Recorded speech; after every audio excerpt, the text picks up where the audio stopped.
The Ravens Flock presents Theblackfiles, an uncensored interview and review podcast for all geek fandom. Welcome everybody, friends and pals, guys and gals, boys and girls around the world. Pop a squat, pop open a cold one with all of your friends. It is Wednesday night, only a couple of hairs past 10 p.m., and apparently the Cubs lettered some juice on me. And you are tuned in. You've been granted access to the uncensored and uncompromising interview and review podcast of the Ravens Flock. So, whether you're a friend or you're a fiend, boy, girl, or in between, you are tuned in to a brand new episode of Theblackfiles. All right. Happy New Year to everyone. We are starting things off here on Wednesday night, the January 1st, the first day of the new year. We're starting things off on a clean slate, and happy to be here with everybody. Well, almost everybody. Angel had to go sneepy buys. God dang it! Damn it! He shot on the slate. Wait, what? What did he do on a slate? No, I said, damn it! He crapped on the slate. No, I'm kidding. Of course. I don't. No, because I said we're starting off on a clean slate. I'm like, damn it! Oh, my bad. I missed that part. No. That part. It's okay. You're also getting sleepy. No, I'm not getting sleepy. I was confused and distracted because you're trying to message me shit that I can't talk about right now because I'm in the middle of starting the show. Welcome everybody to the Blackfiles. I'm your host, Juan Arouse, one of the heads of the Ravens Flock, the tech guru of the team. I'm the guy who apparently, am either too lazy or just too procrastinated or too busy to take down the Christmas tree. I know Christmas is over. I know the new year has begun. Happy New Year to you all. Happy 2025 to each and every one of you at home. I just haven't gotten to this yet. I really haven't. Our rule is it's up. The lights are up no later than Christmas Eve and comes down no later than New Year's Day. So, I'm going to be taking down the tree when we're done. What you've done is, leave it up for Valentine's Day. There you go. Just put hearts on it. Yeah. What? Oh, a Valentine's Day tree. That's actually very creative. Yeah. That's also See, I'm smart. You could also do a Halloween tree as well. Okay, a Halloween tree I can understand. St. Patrick's Day tree. Yeah. What? Well, no, if you want to say Patrick's Day tree. Am I going to pour Guinness all over the damn thing and hope yes. that it turns No, the what you do is you get fake beer mugs and then you put them on there. There you go. Well, tiny little plastic beer little mugs plushies. and hang them up as ornaments? Yeah. Yes. That might do it. Yeah. The trouble is, the only problem is I can't change out the lights because the lights are built into that little tree. Okay. You can put little covers on them. I'll have to think about it. And thankfully, I am not alone with this. I am joined by our whole gaggle of goofs, the motley crew of nerds here, joined in with the rest of the Ravens Flock tonight. First off, let's go ahead and say hello to the lovely Starlight Rhodes of our team, cosplayers extraordinaire. Give it up for Zayana Rose and Dragonfang Cosplay. Hi guys. Hey. Hello. Yeah, can we just say that? What the heck is 2025? What the hell? Where'd 2024 go? We're going to have to remember not to put 4 anymore, but to put 5. Listen, especially for my job, because when I put in dates, it affects pay. No, it affects pay. So I have to remember it's 25, not 24. I'm gonna always keep having these issues until maybe March, and then I'll finally get it through my head. It's 20 adjusted by then. Yeah. There's an adjustment period that we need to always plow through. Yeah, there's always an adjustment period. So can we also mention 2025 began very interestingly, considering the New York ball dropped late. It dropped late last year, but this one was 20 seconds off.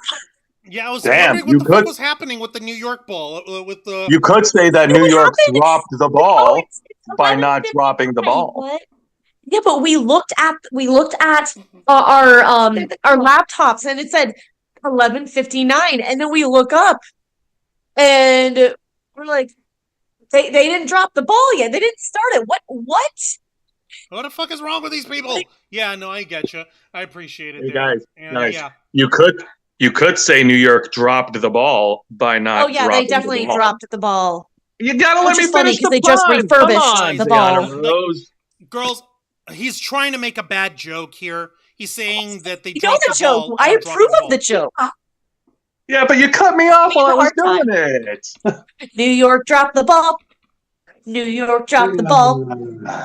And All let's right. not forget the main man himself, a guy who apparently can't manage to get a joke in edgewise. The founder of the Ravens Vlog, executive producer and content manager of our channel, host of Wrestle Rewind, live every Thursday night at 10 p.m. Eastern, and host of the Ravens Vlog, live every Saturday night at 7:30 p.m. Eastern. Give it up for Mr. Jose Casabona!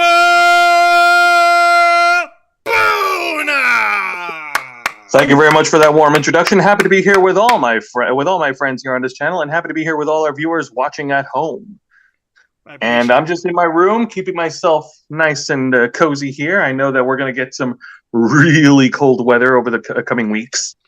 Jose, I really hope that by nice and cozy, you don't mean trying to go to Pornhub, because unfortunately, thanks to our idiot governor, we're not able to go to Pornhub anymore, folks. In the Oh yeah, no. Now. You know what? No, screw all the other real world problems, Juan. That's the real problem right there. It's a crime, I tell you. It's ridiculous. It's a crime against humanity. Quite literally. Exactly. How Leave dare my he? porn alone. God Almighty, you'd think that the porn industry would go crazy over the fact that this got blocked, and they are, apparently, because they put a little countdown in front of everybody, and it's not just here in Florida, but it happened in Texas too. That you need to put in your government ID in order to get things in order to gain access to the site. Jose, why don't you do me a favor and take care of the our usuals over here, if you'd be so kind. And I see we've got some folks already trying to top off. First off, they can wait. Yeah, no, because up here in the chat, Nikki Bella and Sarah Serenity Magical Cosplay, thank you guys so much for joining us tonight on the Blackfiles. And thank you very much, Sarah, for the $2 super chat! Yay! All right, folks, Here's like all our other the shows, we are simulcasting. Juan, please. Juan, please. Thank you for that. For all, yes. We are simulcasting on YouTube and Kit.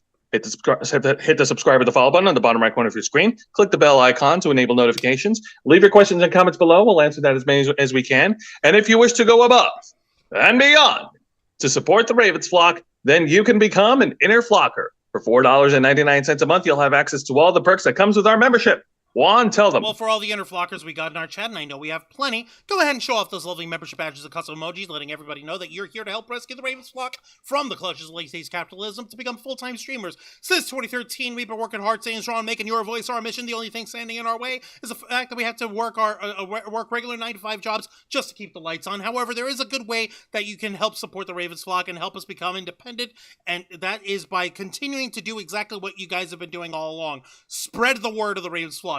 Share the links to our channel, share the link to this stream, spread it all over like gooey, warm honey butter over your toast. You know, like that whipped honey butter that you can get. You like make sure that you spread that nice and even and spread it across the toast and make sure that it gets in every little bit. And I know that sometimes the honey butter might still be on the knife. That's when you break out the English muffins. All right? Because they got the nooks and crannies in the English muffins in there, and you make sure you toast those too. And that's when you put the rest of the honey butter into the English muffins. Point is, I'm hungry, even though I already ate dinner. But point is, spread the word of the Ravens flock, let everybody know what we do, what we stand for, how we're here to help make your voice our mission in the world of geek culture, nerd culture, pop culture, and everything in between. And the more you do that, more followers we'll get, the more subscribers we get, the more inner flockers come out of it, and before you know it, we'll have enough inner flockers under our belt to be able to be financially independent enough to take this channel to the proper heights and be able to dedicate the time that we need it to, that it so rightly deserves. With your help, we can and will succeed. You also get access to members first and members only content, a special discount to our merch store, link in the description below, and you also get access to all of us, the Ravens flock, your favorite motley crew of nerds here to make your voice our mission by providing us your thoughts, your input, your feedback, and your ideas to better shape the future of this channel to suit your tastes and needs. Up in the chat, we've got S. Lee in the chat. Up, S. Lee. Welcome to the Theblackfiles. We appreciate you being here. And Aaron Cooper. Up, Aaron Cooper. Welcome, one and all. Thank you so much for being here, Aaron. And yeah, we're going to try our damnedest tonight to keep the energy up, keep the energy going. We're short on Angel again because his work won't stop screwing with him, even though the holidays are over, even though we're supposed to be fucking fine. He's supposed to be allowed to have a life of his own, but apparently not. Yeah, but we're going to try and make up for this with him as much as possible. And Jose, I know that you also want to spread the good news as well. Well, of course, there's plenty. You know what? Let's start out the good news really strong because, yes, we do need to have the right energy to start off the new year for 2025.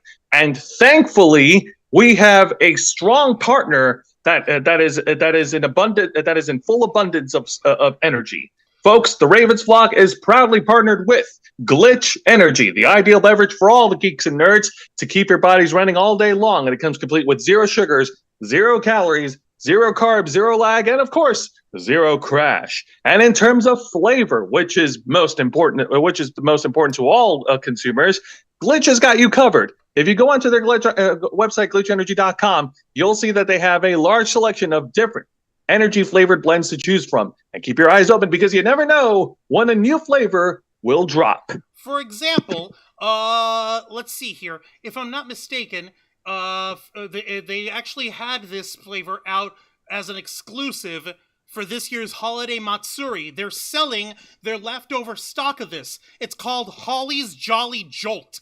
This is a cranberry lemonade flavor, and this was exclusive limited edition run just for folks who were attending holiday Matsuri. And I gotta tell you, it's insane that they had any leftover to begin with. But don't wait too long. Do you see that? That tiny little green text over here? No, you don't see it? Let me zoom that in for y'all. Take a look at it. 20 in stock remaining. I remember Lisa Boo telling us forever ago that she likes cranberry flavoring. Maybe she would like cranberry lemonade. Maybe she might like this. And if Lisa Boo were there, if I were interested in getting any kind of cranberry flavoring, I would do it now while there's still time and pick up this exclusive holiday Matsuri flavor of cranberry lemonade that they named the Holly Jolly Jolt. And to ring in the new year, the folks at Glitch have come out with a brand new another limited edition flavor. Folks, Glitch proudly provides you a brand new flavor called Glitch Fam. This one is peach and apricot flavoring, very nice, very mellow, almost like a late spring, early summer kind of thing. Like, you know, you need to drink your peach tea or whatever. This has got a very bright flavor idea, and this is dedicated to every single one of the partners and members and folks who are part of Glitch Energy as a whole. You see every single one of the influencers, gamers, and other YouTubers, and if you zoom in, right under the label where it says limited edition, just right down at the bottom edge, do you see who's got their arms crossed over here, and who's got a little pouch of Glitch in his mouth, and who's got glasses and is trying to, you know, do a cool hand gesture? Yeah, that's us. That's us. Yay! The Ravens flock are in the fucking flavor. Look at it. We're fucking. I know. We're like. I hope you'll pardon me, Zayana, Dragonfang, and K Storm. It was literally like since his Angel and I were like the first OGs of the channel on there. That's why we had the photo. It's not anything against y'all, by the way, for the record. I I noticed how the ladies are a little silent on there. Is that like that's not y'all like giving us silent treatment because you're jealous of nothing, right? Or like you ain't mad? Are you sure you're not mad? I can't hear you. Huh? Yeah, sorry. I could barely hear. I turned it up. Oh, okay, because you had the volume down. Okay, my bad. I didn't realize.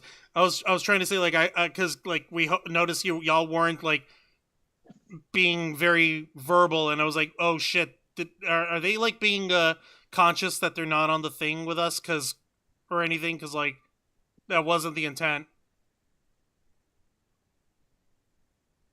See, and there they go again with the silent treatment. Damn, this hurts. Jose, help me here.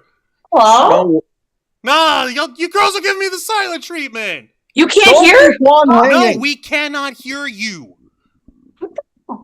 Uh, I can hear you now, but if you were hello? if Can you you were hear now? now, yes. Oh my gosh. Sorry. We had to unplug the microphone, plug it back in.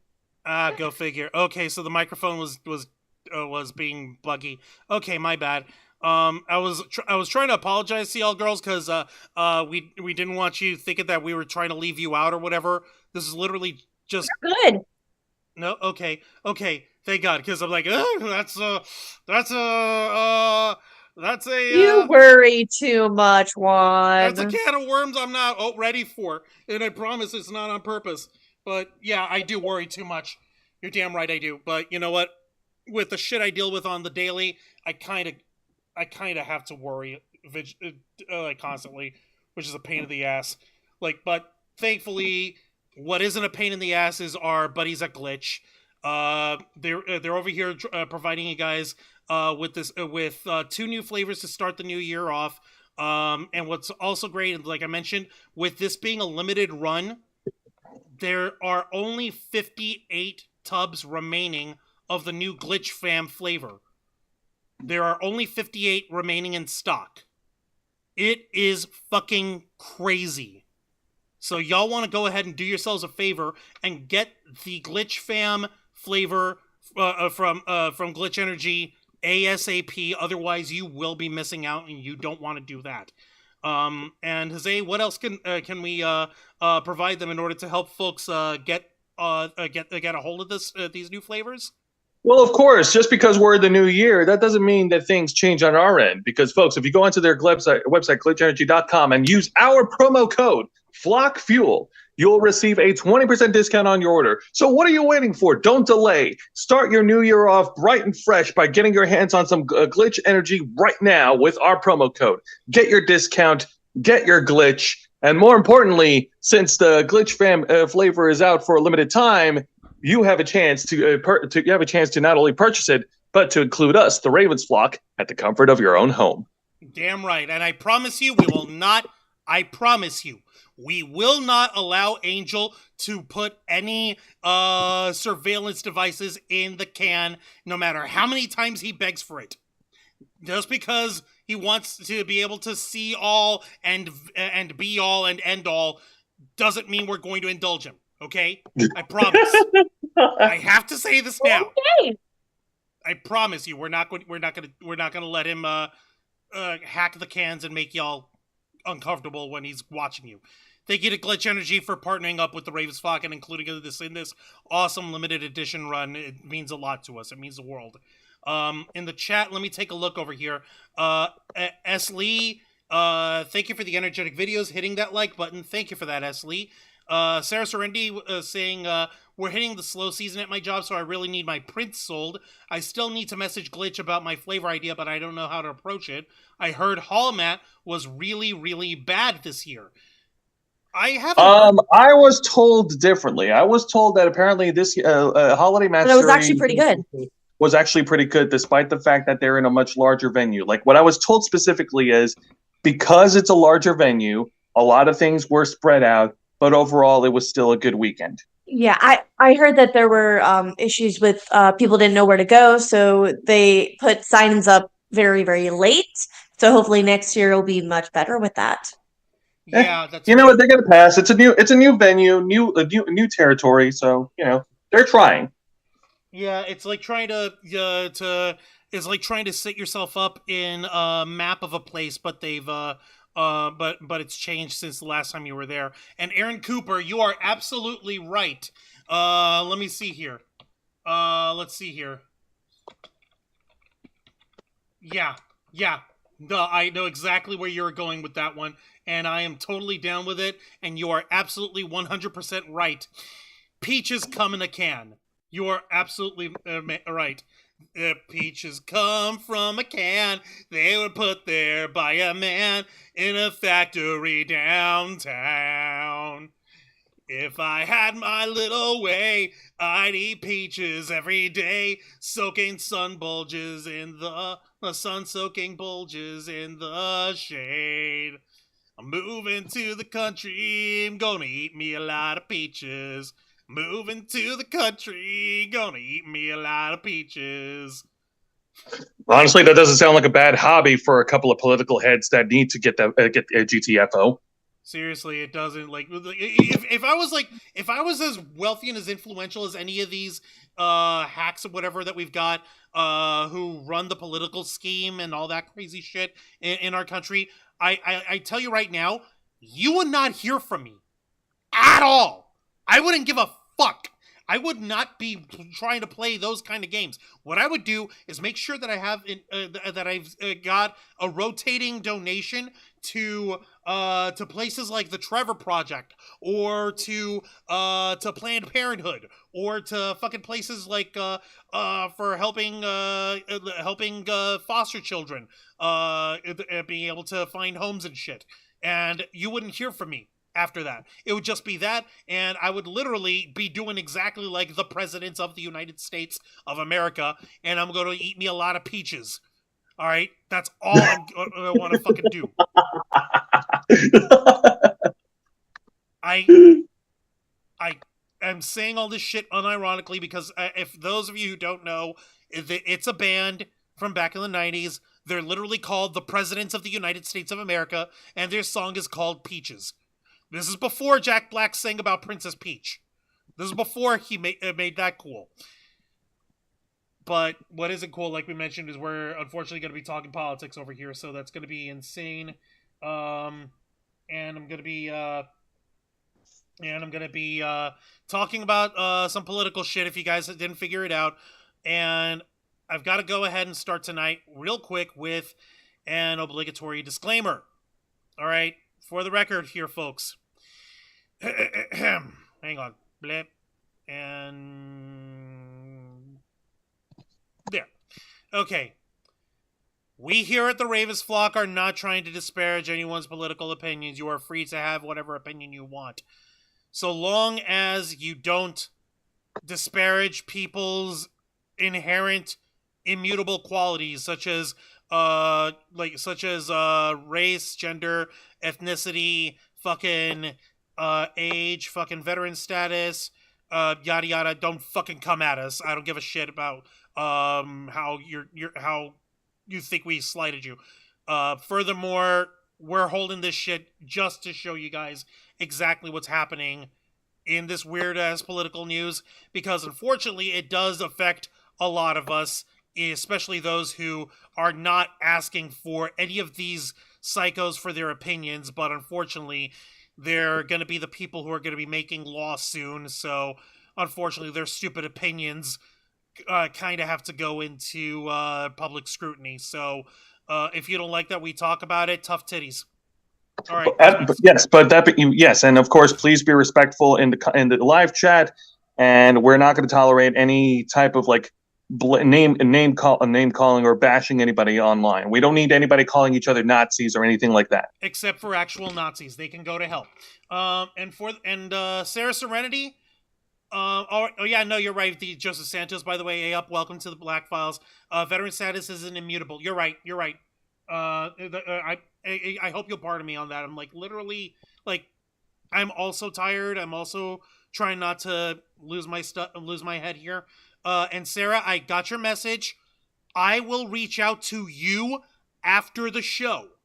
I will reach out to you Do not try to call me. I'm going to get in touch with you, and I'm going to see what is going on with the gift cards. Because you're saying the gift card didn't work, and I don't know what's going on. Because if you guys remember, Sarah Serenity won a pair of $50 glitch gift cards from us, and for some reason it's not working. So I'm going to try and give her a hand. Okay, so for those who have been under a rock since 2019, you missed nothing. It got worse. All right, Donald Trump is once again going to be president of the United States of America come January 20th, and he has built himself a large coalition of different different people and different interests to help fuel his second run at his political ambitions of basically robbing the treasury. Let's not lie to ourselves. That's pretty much all he's really been hot for. Like, the one big successful policy that he had in his first term was what do you call it? In his first term was signing a big tax bill that gave millionaires and billionaires a gigantic tax cut. That's literally all he did.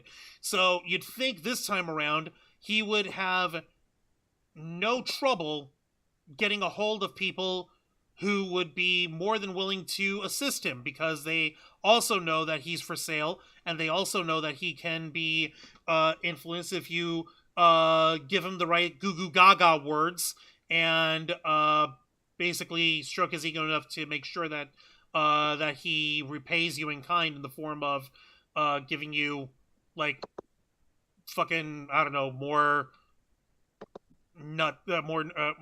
by giving you more access to the government and shit, which is nuts, and I don't like it, but fucking dope.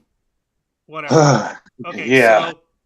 So all this, like, what's happening is that he's got himself set up with folks who are, let's just say, their one major point of contention between them. Sorry about that. That the one major thing that they all agree on is that they all like Donald Trump.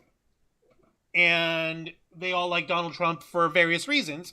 Some folks like him because they believe that he's going to give them back their jobs or that he's going to make them wealthy. Others believe that Donald Trump is going to fix America by getting rid of all the immigrants and all the gays and all the trans and all the brown folks and all the black folks and all the Asian folks. And, like, some people are just idiot racist.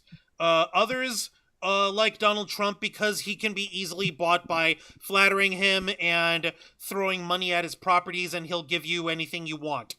You don't believe me? Ask the Saudi Arabian government. And what's more, like, they have, like, obviously people have their own different reasons, but like I said, the one thing is that they all believe in is that they like Donald Trump, which I don't know about you, but one thing that I've always held in my own heart when it comes to politics is the highest office in the land, the presidency of the United States of America, shouldn't be a giant celebrity job of doom where everyone is fawning and oohing and awing and being in utter like fucking cultish fan worship over whoever the president is. Not only is that personally, like, degrading to people, like, you're really gonna debase yourself over some other fuck, but it's also supremely sad. It's also really sad. Like, yeah, I get it. You want people to you want people to agree with your political view. Fine. You can have discussions about different policies. You can have discussions on different problem solving ideas for things like the economy, or things about healthcare, or infrastructure in our country, or how we deal with other nations, or how we deal with food prices, or importing, or technology, or education. We can have those discussions, but that doesn't fucking mean, like, oh, well, my favorite like politician says XYZ ABC, so that's what I believe, point blank, period. Like, buddy, what do you actually believe in? For you, for yourself. And don't lie about it. Also, hi, K-Storm. Hello, pardon my interruption. K-Storm is literally just looking for some Krylon. Alright. That being said, here's one person over here who basically, this guy, who was also Thank you. an aspiration to the Republican nomination this year. Vivek Ramaswamy. Yes, now this guy, he is... Man, that's a mouthful. No, Vivek is just... Vivek is his first name, Ramaswamy is his last name. He is a tech billionaire guy who, once he failed in getting the Republican nomination, he basically threw his hat behind Donald Trump. All right, so, okay, fine, good for you, whatever. And the way he got himself as a millionaire or billionaire, whatever, he got himself set up as founding a pharmaceutical company, buying up a vaccine. If I'm not mistaken, it was an Alzheimer's vaccine, which was in trials, which didn't work. But when he bought it up and he was selling his new company to investors, he was saying like, oh, this vaccine, it failed a couple trials, but we've brought it back and we've got a new set of surveys and a new set of trials, which, by the way, is being overseen by a corporation run by my mother, but that's not important, wink nudge. But you guys should all throw your money behind me. And lo and behold, 4 times in a row, the medication that he bought didn't pass its trial. He shuttered the company, screwed the investors out of money, and made himself a billionaire. Don't believe me? Look him up. I promise you, that's pretty much I promise you that is pretty much the TLDR version of this guy's story. I'll bring him up over here in a second and show you exactly what he says. He basically wound up dropping a match into the gas can of different beliefs and different ideologies that the Maga folks have all correlated and coalesced into. So I'm honestly shocked that this motherfucker kept it up. Let me go ahead and read y'all this tweet, which he posted. God, it's a long one too. He posted it the day after Christmas. Oh, okay. Boy, because that's what we need for Christmas. All right, go for it. Buckle up, buckaroos. The reason top tech companies often hire foreign-born and first-generation engineers over native Americans isn't because of an innate American IQ deficit, a lazy and wrong explanation. A key part of it comes down to the C word: culture. Tough questions demand tough answers, and if we're really serious about fixing the problem, we have to confront the truth. Our American culture has venerated mediocrity over excellence for way too long, at least since the 90s and likely longer. And that doesn't start at college. It starts young. A culture that celebrates the prom queen over the math Olympiad champ, or the jock over the valedictorian, will not produce the best engineers. A culture that venerates Corey from Boy Meets World, or Zack and Slater over Screech in Saved by the Bell, or Stefan over Steve Urkel in Family Matters, will not produce the best engineers. Fact, I know multiple sets of immigrant parents in the 90s who actively limited how much their kids could watch those TV shows precisely because they promoted mediocrity, and their kids went on to become wildly successful STEM graduates. More movies like Whiplash, fewer reruns of Friends, more math tutoring, fewer sleepovers, more weekend science competitions, fewer Saturday morning cartoons, more books, less TV, more creating, less chillin', more extracurriculars, less hanging out at the mall. Most normal American parents look skeptically at those kind of parents. More normal American kids view such those kinds of kids with scorn. If you grow up aspiring to normalcy, normalcy is what you will achieve. Now close your eyes and visualize which families you knew in the 90s, or even now, who raised their kids according to one model versus another. Be brutally honest. Normalcy doesn't cut it in a hyper-competitive global market for technical talent. And if we pretend like it does, we'll have our asses handed to us by China. This can be our Sputnik moment. We've awakened from slumber before and we can do it again. Trump's election hopefully marks the beginning of a new golden age in America, but only if our culture fully wakes up. A culture that once again prioritizes achievement over normalcy, excellence over mediocrity, nerdiness over conformity, hard work over laziness. That's the work we have cut out for us, rather than wallowing in victimhood and just wishing, or legislating, alternative hiring practices into existence. I'm confident we can do it. Double American flag emojis. Wow. Okay. Amazing. Every word in that whole entire passage was wrong. No. It wasn't wrong. But here's what you gotta understand. There's nothing wrong with a message if the message is helpful. It's the messenger you got to make sure that you've got behind you. What this basically reads as, what was he saying over here in the middle of all this shit? More movies like Whiplash, fewer reruns of Friends, more math tutoring, fewer sleepovers, more weekend science competitions, fewer Saturday morning cartoons, more books. Hey, I like my Saturday morning cartoons, man. More books, How dare less you? TV, more creating, less chillin'. More extracurriculars, less hanging out at the mall. That's basically all of, like, American culture. He was over here shitting on Boy Meets World and Saved by the Bell. And for the record, folks were fucking loving Screech just as much as Zach Morris and AC Slater. The only reason why they fawned over Zack and Slater because they were the hunky guys, and Screech was like, he's the awkward nerd, but you realize that there's more to him and you can learn from him, and people aspire and respect him and shit.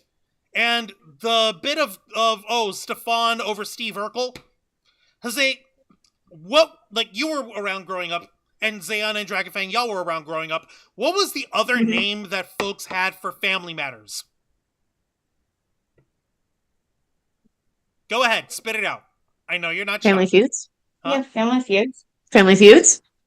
No, Family Matters. Oh, it's okay. Because there was Family Feud. Folks would call it the Urkel Show. Remember? I forgot about that. Well, yeah, no, because let's be honest, a lot of the focus was on Steve Urkel, except for the first season. The first and maybe second season is a little bit more about the family as a whole, about the Winslows, and when ratings showed just how popular Steve Urkel was, Jaleel White, you're the man, even in the Star Wars Skeleton Crew show, they prioritized Steve Urkel a lot throughout the rest of the series. Yep. Oh man. Now, I don't remember that being done with Stefan Urkel.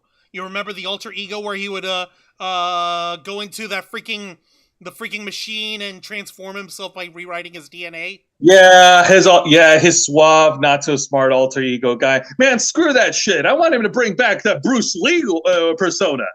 That was fun. You remember that? That was one episode, though.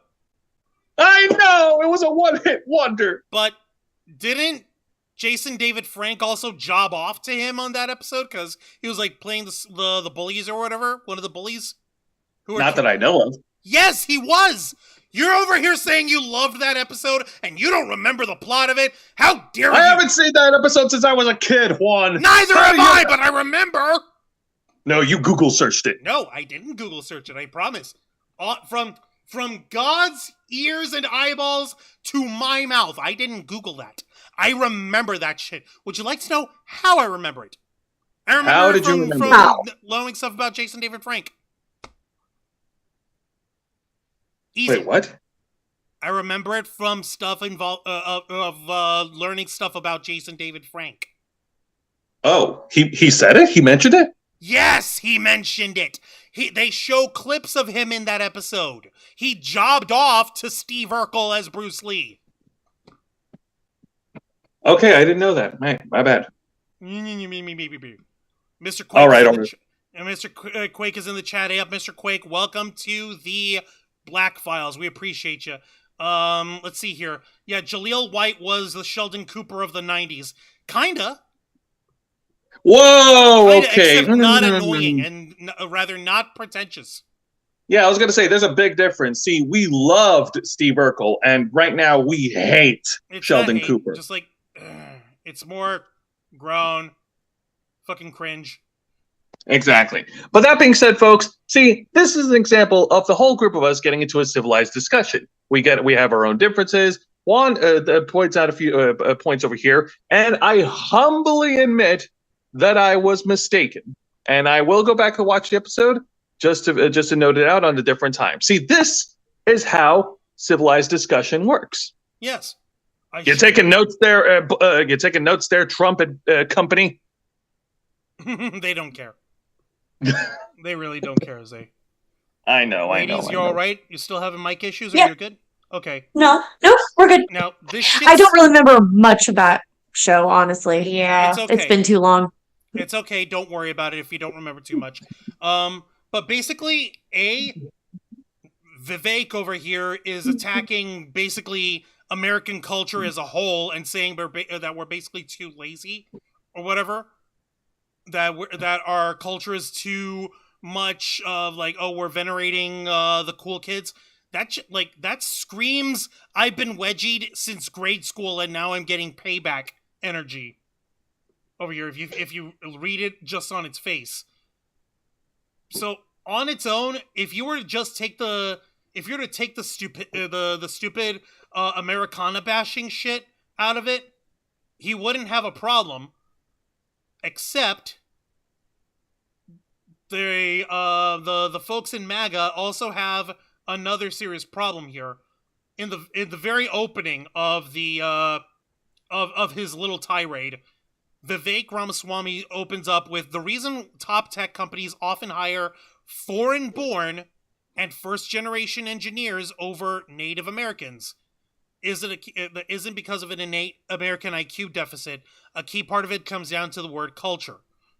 So he's basically saying that as far as technology companies and as far as like engineering goes, he's basically saying it's good for America to hire immigrants. And hire immigrants specifically for those jobs, right? Right. What if we learned about how the MAGA crowd feels about immigrants? Yeah, no, they would sooner kick us out of the goddamn place. Yeah, no, they're not fans of immigrants, are they? They're not fans of the brown folks or of the immigrants or of Hispanic folks or So basically, in their eyes, immigrants bad. Yeah. pretty much, yeah. So Yeah. the funny thing Even is, if they're documented. yeah, even if they're documented, even if they're legal immigrants, and even if they're here on here in order to Proper visas. exactly. Yeah, exactly. And double visas and working visas. Yeah, they're basically immigrants bad, white Americans So good. isn't it funny? Because, all of us actually came from immigrants. So, Oh, I didn't come from no immigrant. I came from America, from my mama. yeah. Also, hey up, Matthew Coburn. Appreciate you being here. Let me see. Yeah, Juan really acted like an adorable Mr. Beaker. Me. I had a wedgie at the bar last night. Wow. I did not need to know that. God dang it there, Sarah. Giggity. Anyway, let me see here. It is I, Repairman, man. Bruce Lee, thanks. Yeah, Yep, that's exactly it. Now, basically, since Vivek Ramaswamy had been throwing in money and campaign advice into the Trump campaign. He's a part of the MAGA team, but now he's gone against the MAGA team in one of the core principles, which is basically immigrants bad. With him coming out and saying, no, I like immigrants. I like highly trained, highly skilled immigrants, and I want them to work for us. But they didn't respond very well to that. Now, the other reason why I bring this guy up is because Ramaswamy here, Vivek, is one of two of the people who's going to be leading an offshoot council. I refuse to call it an actual department. I refuse to call it an actual arm of the government in any way, shape, or form, because all it is just a stupid meme created by its stupid creator, created by the space baby dick rocket man himself, Elon Musk. The owner of Twitter, the owner of SpaceX, the owner of Tesla. He didn't found any of these companies, he just bought them. And the little team that they come together with is the Department of Government Efficiency, DOGE. Wow, how creative. Literally, he only wanted to be a part of the government if he could head up an office called Doge. So stupid. Because, you know, he wants to trend. He wants to keep trending with the kids. No. Okay. In case you guys don't remember, we're here at the Ravens Flock. We're all big-ass nerds. Every single one of us. We're pretty intelligent. At least I'd like to think so. You come and talk to us about anything, we can keep pace on it. Whatever we don't know, we learn. We have our facets of different interests. Jose's big interest is professional wrestling and anime. Angel's is video games and anime. Mine's is movies and anime. The Zayana and Dragonfang, theirs is cosplay and anime and video gaming. And K-Storm. I was gonna say video gaming, yes. Yeah, K-Storm loves doing different forms of artistry. Press. We are actual fucking geeks.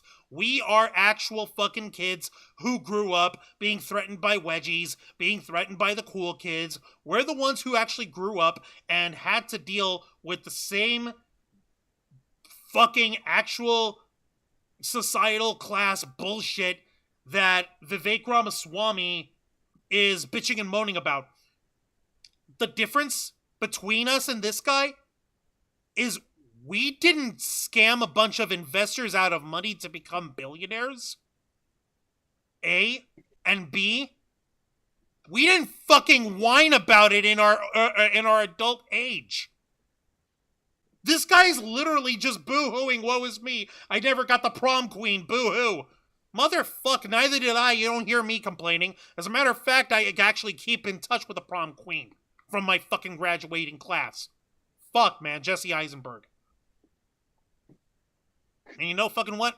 I couldn't even care less about this guy because it's not really Vivek's call to make these kind of proclamations if you think about it. It really does come down to the space baby dick rocket man. It really does come down to Musk. And this is where we're going to be showing you guys some fun little bits in just a few moments because I'm actually trying to get this damn thing pulled up. Open. Open, damn you. Come on. Why won't it open? Oh, really? Is this what we're doing now? Hold on, the thing is being stupid. Our browser's being slow. Give me a second. Yeah, bear with us, folks.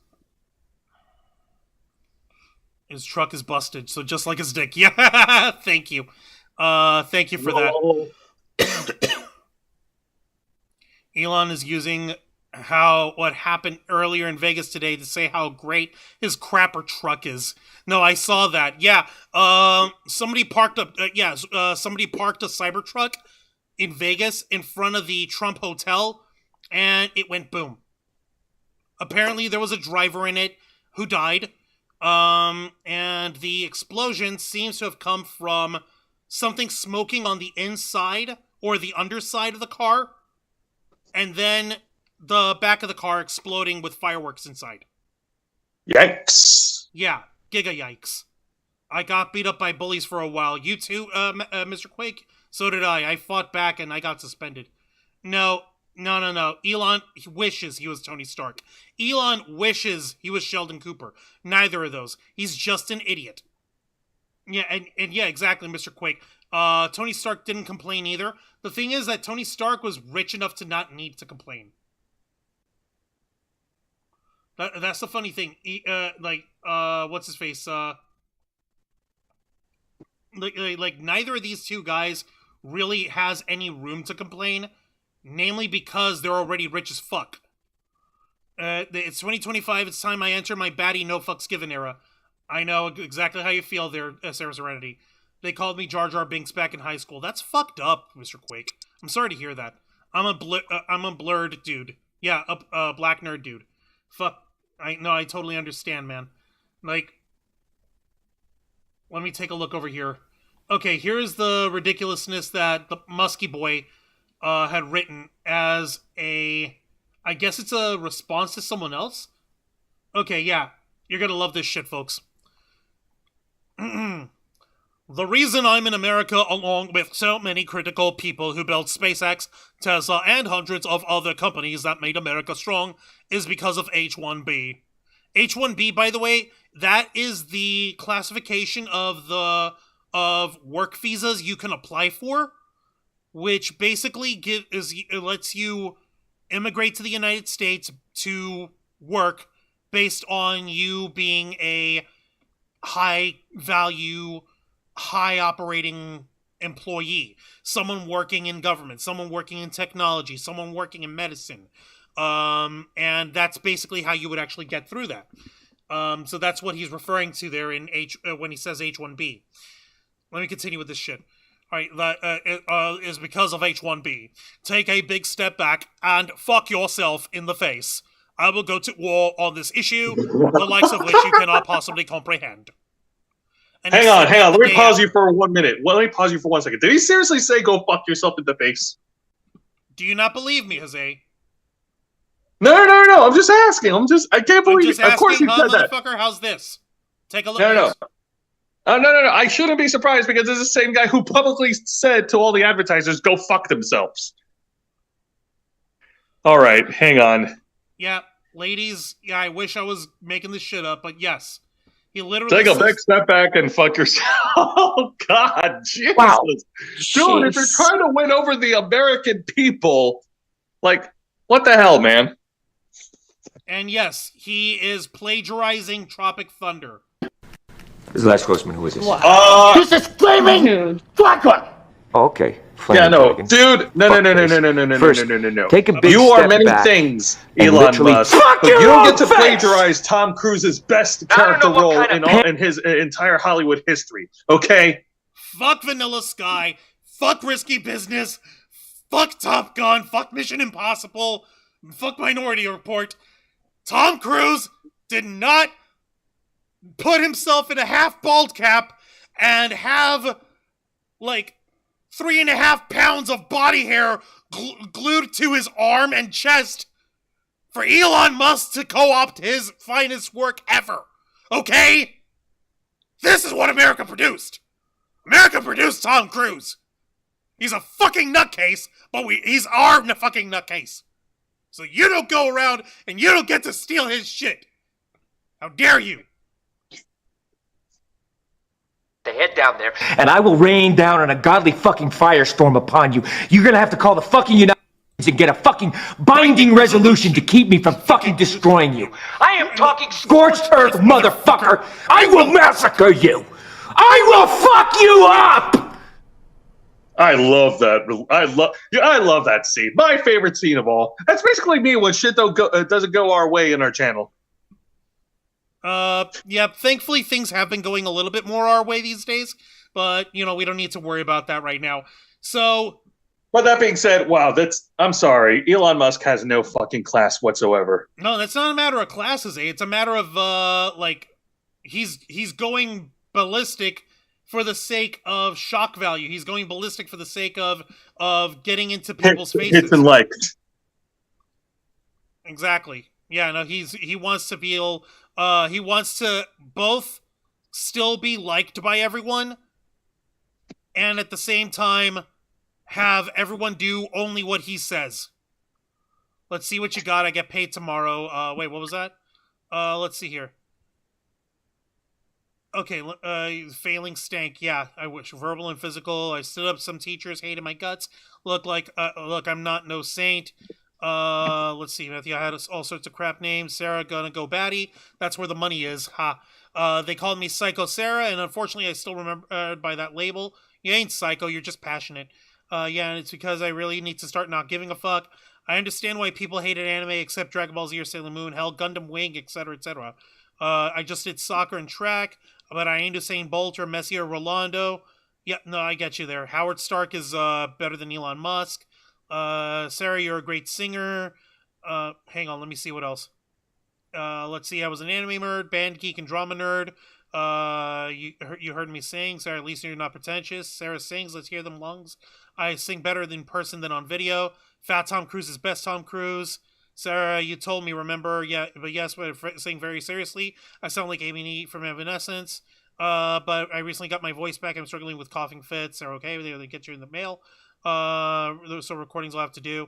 Actually, more like phony stank. Yeah, no. Howard from Big Bang Theory. Not even Howard from Big Bang Theory, seriously. Okay, I really don't like Big Bang Theory. I don't want to freaking bring him up. Okay, so you've got Elon Musk, and you've got Vivek Ramaswamy. You've got the Doge Boys, the Pillsbury Doge Boys. You've got them fucking basically saying, yes, we super tech billionaire guys, we like when we hire immigrants for our companies. That did not sit well with the rest of the, shall we say, more racially inclined MAGA crowd. Now, let me show y'all exactly what ended up happening in all of this craziness. Let me show you exactly where. First off, I'm going to show y'all this article from Mediaite, which is a website that does a little more, which does a little bit more of just like data gathering for different media from different news sources than actually like doing it themselves. So so they're much more impartial on that front. Now, here's the headline for it. I'm not saying President Trump is bought and paid for, but MAGA star Laura Loomer suggests Trump world scared to cross monarch Elon Musk. And this is brought in by Caleb Howe on December 30th. So I'm going to go ahead and show y'all exactly what's going on in the land of the loonies. Okay, right-wing MAGA influencer Laura Loomer told host Eric Bolling on Monday that Donald Trump insider and billionaire Elon Musk has made junkies of the right with his massive donor money and control of Twitter, not X, I refuse to call it X, and suggested that Trump's world is afraid to cross him. Loomer is one of the latest and most vocal among MAGA influencers to join in scorched earth internal warfare over the issue of H-1B guest worker visas. She joined Trump insider Steve Bannon in trashing Musk, Vivek Ramaswamy, and those who she directs the tech bro label as an insult. And she joined Bannon literally on his show to trash Musk over his aggressively profane outbursts on the topic. Bitch, please. Y'all are fucking profane to look at to begin with.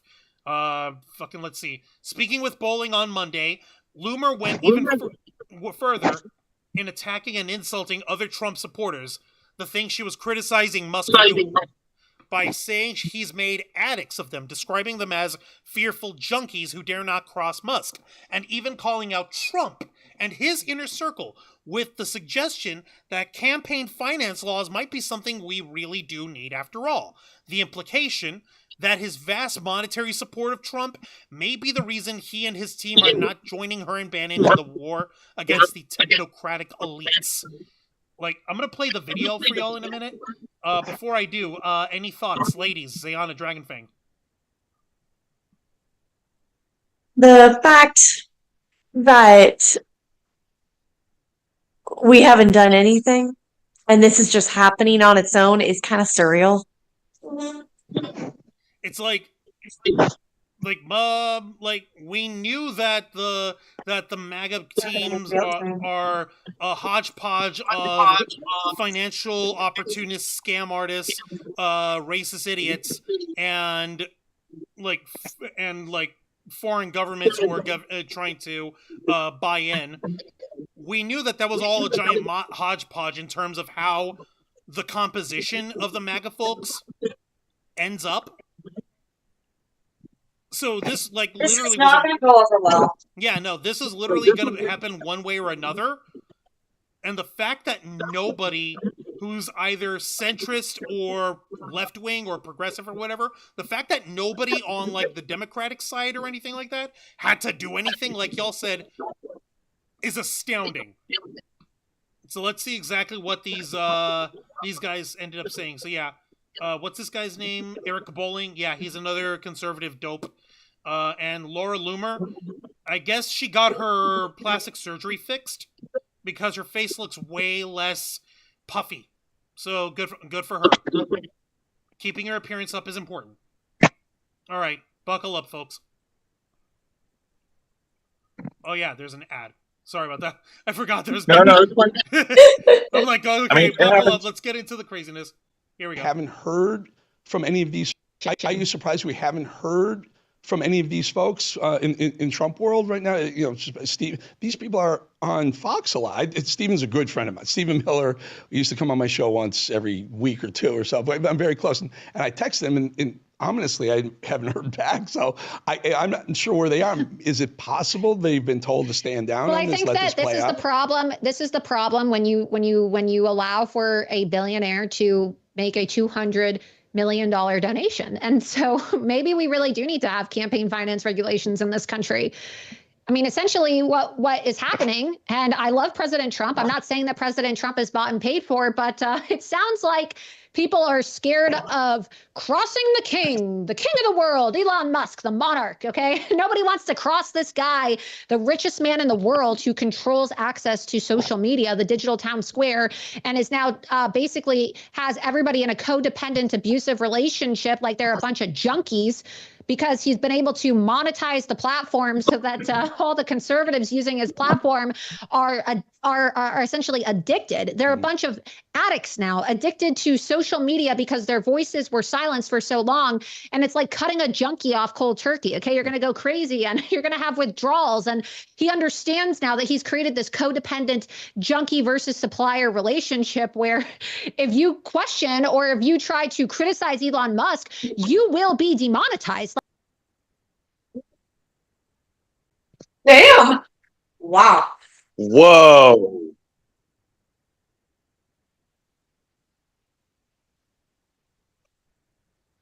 Wow. Yeah, no joke. Jeez Louise.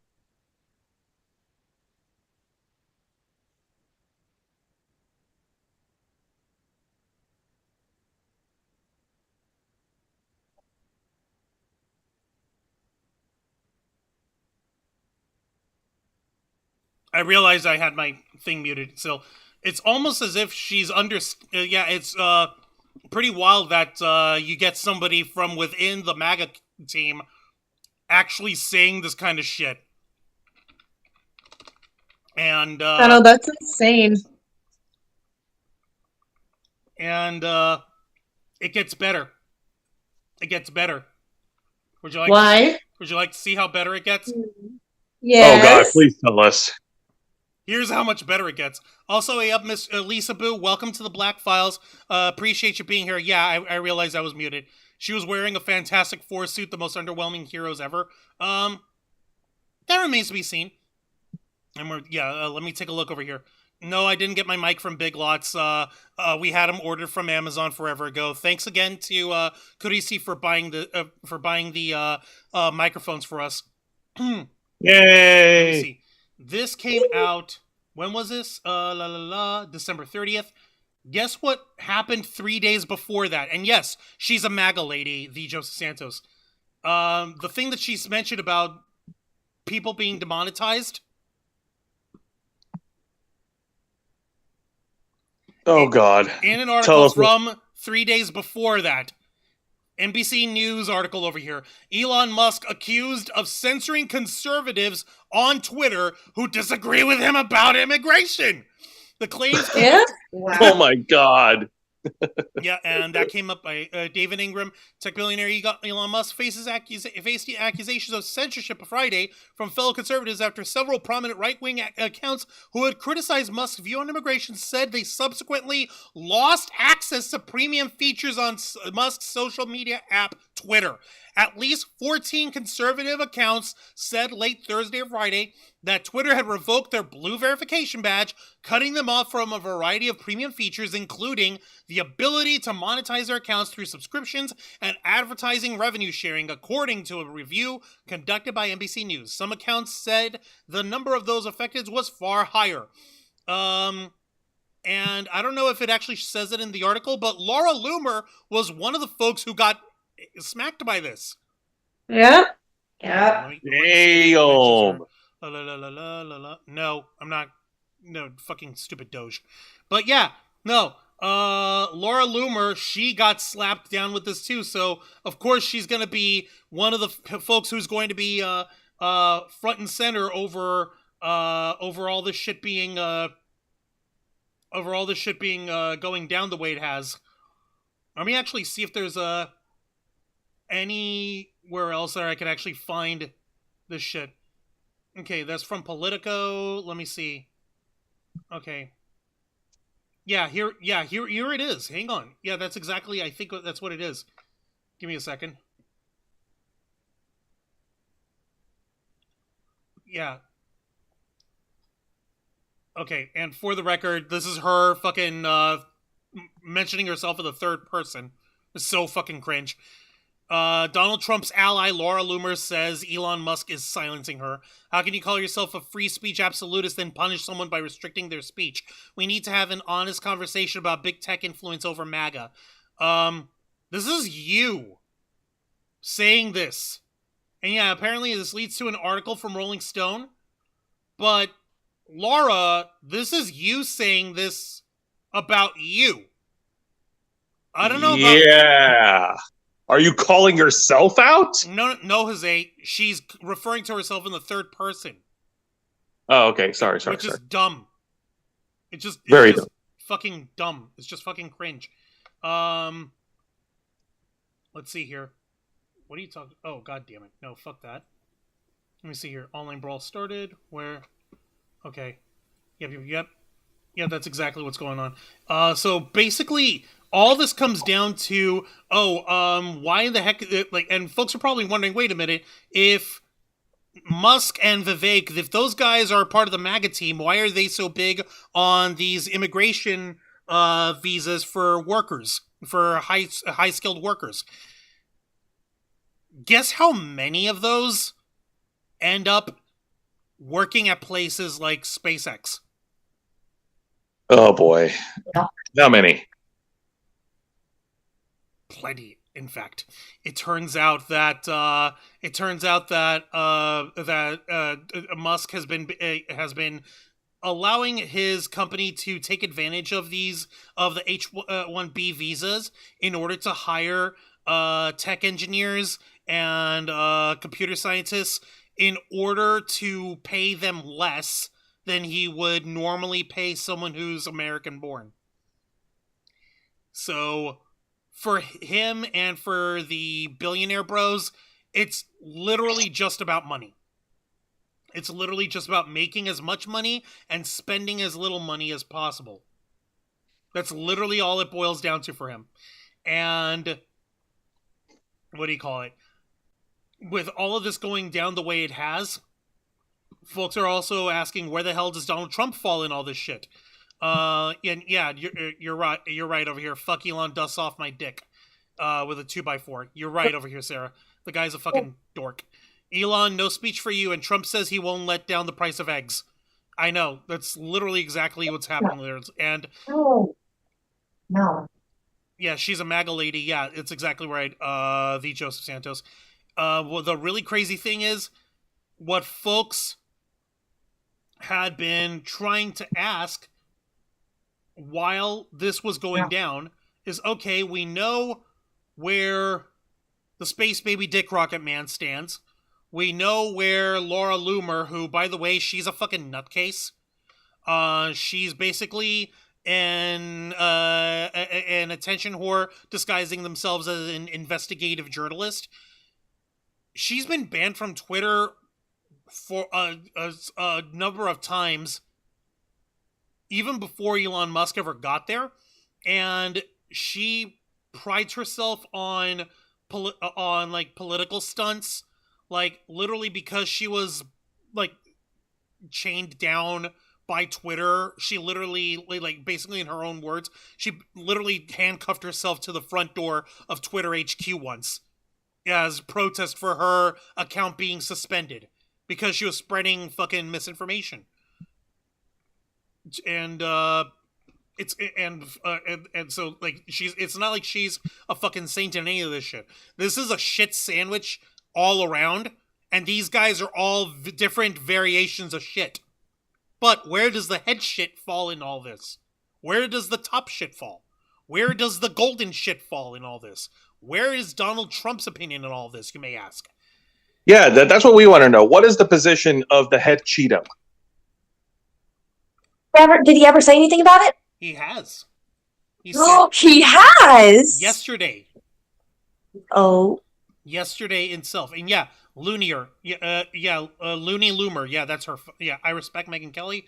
Megyn Kelly's kind of lost her shit a little bit too. Yeah, her name's Loomer. It's a nutty name.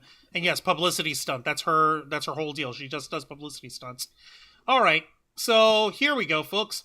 In a story article published by Newsweek, published yesterday, headline reads, Trump asked why he changed his mind on H-1B visas. And this comes to us by way of Anna Commander, who's a deputy news editor for Newsweek. Now, dig this. President-elect Donald Trump was asked by a reporter on Tuesday night at his New Year's Eve party, why'd you change your mind on H-1B visas? And he responded in part, I didn't change my mind. An H-1B visa is a tool in an immigration program designed for highly skilled workers, and the Biden administration said this month that it plans to speed up applications in an overhaul of the program, and that it would punish companies that may be abusing it. Trump has previously denounced the program, calling it unfair to American workers and very bad to the Associated Press, according to the Associated Press. At Mar-a-Lago, Trump's Palm Beach Estate and Resort, the president-elect on Tuesday night replied to a reporter asking about his stance of the program. I didn't change my mind. I always felt we have to have the most competent people in our country. We need competent people. We need smart people coming into our country. We need a lot of people coming in. We're going to have jobs like we've never had before, said Trump. Newsweek has reached out to the Trump transition team via email Tuesday night for comment. Trump also spoke about the visa program in a comment to the New York Post on Saturday, saying in part, I've always liked the visas. I have always been in favor of the visas. That's why we have them, he said via phone call. Trump aligned himself with his billionaire supporter, Elon Musk, who has also praised the program amid backlash from Maga. Billionaire entrepreneur Vivek Ramaswamy, Trump backer and future co-leader of the Doge fucking thing, alongside Musk, previously posted about his dislike for the visa program, saying on Twitter, I've said it countless times in the last 2 years and I will say it again. The H-1B system is badly broken and should be replaced with one that focuses on selecting the very best of the best, not a lottery, pro-competitive, no indentured service to one company, and debureaucratized. So let's see. Political analyst Craig Agranoff told Newsweek via text message Tuesday night his support for H-1B visas might seem at odds with the broader America First stance that resonates with much of his MAGA base. Many within that movement view these visas as competing with American workers for jobs, especially in tech sectors. His position could alienate some staunch supporters who feel strongly about prioritizing domestic labor. It's also important to note that Trump has always balanced his populist rhetoric with policies that appeal to business interests. The H-1B program is valued by many industries for bringing in skilled labor, and Trump may be trying to maintain support from the business community while framing his stance as pro-growth and beneficial to the U.S. economy. Whether this creates lasting friction with his base will depend upon how effectively he communicates the economic benefits of H-1B visas in a way that aligns with the Maga vision. Let's see. Immigration attorney Stephen Brown said on Twitter in response to Trump's answer about H-1B visas Tuesday night, interesting H-1B news. Pleasantly surprised to see from Donald J. Trump. Let's see what happens next. Trump's inauguration is January 20th. The progressive media outlet Midas Touch posted on Twitter, Elon owns him. Yeah, so putting it simply, Trump is trying to have it both ways. He's trying to have the America First psycho, no immigration because all the immigrants is bad, MAGA nuts to stay on him. And he's also trying to have his billionaire buddies who basically funded his entire re-election. And yeah, it is true that Elon Musk basically did donate a total of $200 million to Trump's campaign to help him re-elected. He basically bought the presidency for him. So he's basically trying to have it both ways. How earlier in the past, he used to say that, the immigration visas are bad, it's horrible, it's putting down American workers, we need to hire Americans first. And now he's saying, I like them, they're so good for everyone. Yeah, I'm going to have to go with Midas Touch on this one. I'm pretty sure Musk owns his ass. Oh yeah, definitely. Yeah. Let me take a look over here. Yes, Trump is Elon's bitch. Yes, absolutely right.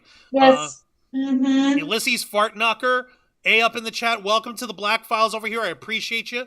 Thank you for being here tonight. Jesus, he sounds like my grandfather going on during a dementia episode, rambling with adjectives and trying to sound coherent. Just couldn't have said it better myself. Holy fuck. I'm telling you that I guarantee Trump is going to bleed America's budget. Are you kidding me? Trump is already basically promising the keys to the treasury to Musk and Vivek over here for their billionaire buddies. Let's see. I'm shaking my butt while watching because I'm imagining myself with a fluffy fox wolf tail. That's weird, but I'm totally here for it. Continue shaking said butt because I'm wagging my imaginary tail in spirit because Raven's flock makes me happy. Continue wagging that tail, Sarah. We are here for the tail wags. Continue wagging. Being a jerk-ass, there are many subtle levels. Yeah, exactly. Hope I didn't miss much. You didn't miss much over here, Ulysses. We basically broke down the main key players on this shit. And yeah, that's exactly what ended up being said in that BBC article that I shared with us in the team. If anyone wants to read it on their time here, it's exactly what's being said with everything going on. Yeah, and this came out 4 days ago. Trump sides with tech bosses in MAGA fight over immigrant visas. And that was by Mike Wendling. President-elect Donald Trump appeared to side with technology bosses Elon Musk and Vivek Ramaswamy in a row over a visa program that brings skilled workers to the U.S. So he's basically shit on the people who built him. Because the people who paid for him are the ones that he cares about right now. So, oops. How bad do you think this is gonna get? Oh God, it's gonna. I think it's gonna get real. I think it's gonna get worse. This is just the first fissure, and we're already of this presidency of everything that's gonna happen. He's not even in office yet. He's not even president yet. I know. Yep. God. Yeah, no. People are worried about Trump. Oh, no. The people they really need to worry about is the guy who self-proclaimed himself as dark Gothic MAGA. Yes, Mr. I'm the head of Doge because LOL epic lols meme. Yeah. And to be perfectly honest, apparently He's not, like, apparently Elon Musk is not in the best state when it comes to fucking it looks like he's overstaying his welcome where it comes to Trump land anyway. Yeah, that was me, lol. Someone said shaking my butt. I salute whomever is doing the Lord's work. Yep, thank you for that. Let's see. Why America lacked humanities. AI is taking over. Very bad. I'm gonna miss Jimmy Carter. Yeah, Jimmy Carter passed away. Fuck. It's really sad. And yeah, and let me just give you guys a little sample of what I mean when it comes to this. One more article from Mediaite.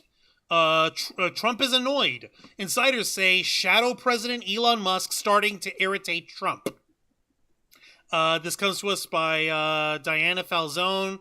Came out Monday, December 30th. All right, here we go. So, President-elect Donald Trump has shown growing signs of frustration with Elon Musk, his wealthiest and most vocal advisor, sources tell Mediaite. Musk, the world's richest man, has been deeply involved in the White House transition after backing Trump in the 2024 election with $150 million and relentless support on Twitter, the social media platform he owns. Sources close to the transition, who spoke on condition of anonymity to reveal internal conversations, said Trump is growing weary of Musk's omnipresence, as well as the media attention his antics are garnering. 100% Trump is annoyed, said one Trump insider who worked on the 2024 campaign. There's a Chinese saying, 2 tigers cannot live on one mountaintop. Last week, a civil war broke out between 2 factions of Trump's movement after Musk and Vivek Ramaswamy expressed their support for foreign worker visas, sparking outrage from prominent MAGA voices and immigration hardliners like Steve Bannon. Several Trump supporters, including conspiracy theorist Laura Loomer, claimed Musk stripped them of their verification badges on Twitter in retaliation for their criticism of him. Let's see, an expletive-laced post on Twitter on Saturday. Musk responded to the backlash. The reason the whole fuck yourself thing. Bannon fired back, calling Musk a toddler. Within the transition, the civil war that erupted online last week sparked a reminder of the importance of discretion. On Monday, Susie Wiles, Trump's pick for the White House chief of staff, sent a transition-wide memo on social media use. In the memo, Wiles forbade members of the incoming administration in transition from making any comments on social media without prior approval from the incoming White House counsel. Despite his involvement in the transition, Musk does not have a formal role in the incoming administration. Alongside Ramaswamy, he'll be overseeing a non-governmental agency tasked with slashing government spending. Chatter that Musk is serving as shadow president of the incoming Trump administration has percolated so much in the last few weeks that Trump addressed the idea at an event earlier this month. He's not going to be president, that I can tell you, Trump said of Musk. You know why he can't be president? He wasn't born in this country. Jesus Christ. Oh my God. There was likely an allure to it in the beginning, but it seemed like it could go ugly, another Trump supporter said of the alliance between the president-elect and Musk. Trump is Trump. I think it's just the way Trump is. Someone that is around that much and having influence would be a bother. I mean, the guy came in, gave a boatload of money, and wants to take over the place, the insider said, adding they don't think Musk has bad intentions, but you also can't just inject a shadow president somewhere. The Trump insider who worked on the 2024 campaign downplayed Musk's influence. The media is portraying him as co-president. They said Musk is a character actor. There is only one executive producer, one lead in this TV show, and that is Trump. Elon will have his role, his focuses, but he is meant to disrupt the status quo in Washington, and Trump is weaponizing him. The only one to move the MAGA movement is Trump, they added. Elon will be able to amplify the message. The source warned that Musk's enormous wealth and influence will not protect him from being dumped by Trump if the president-elect's frustration persists. Unless you're not family, they said. So, all this shit is basically burning down before our very eyes in real time. So, how long do you guys think it's going to take before the Space Baby Dick Rocket Man and the Orange Mussolini over here, for them to go at it head to head? How long do you guys think it's going to take from that? Yeah, no, I think their whole interactions during the presidential election has all been nothing but lip service for the public, for the public to see.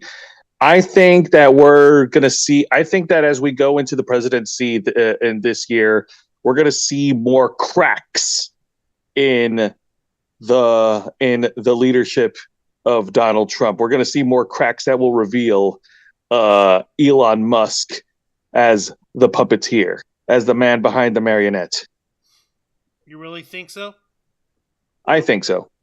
How about you, ladies? Ziana Dragonfang. Yeah. Bap. What's up? I think, yeah. Mm-hmm.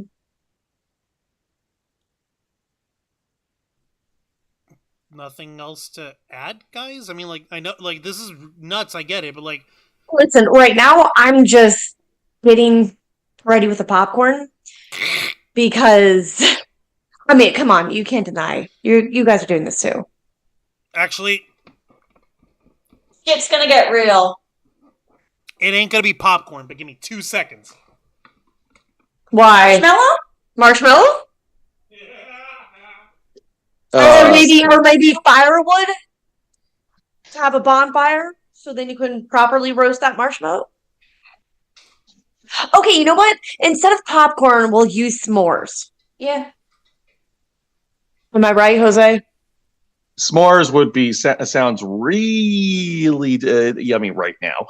Yeah, but like I said, like it's gonna get a lot worse. Yeah, no, it's going to get a lot worse.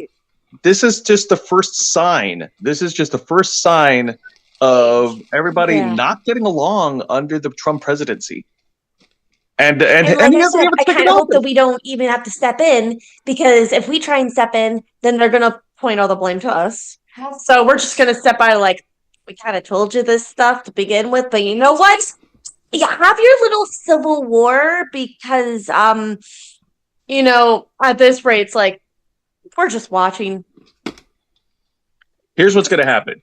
As we progress through this year, we're going to see more cracks in the Trump administration, thanks to Elon Musk and him interjecting himself into a lot of the executive stuff, and then just to keep the people from looking too deep into it, they're going to give us a lot of lip service. They're going to give us speeches about no, everything is fine, everything is okay.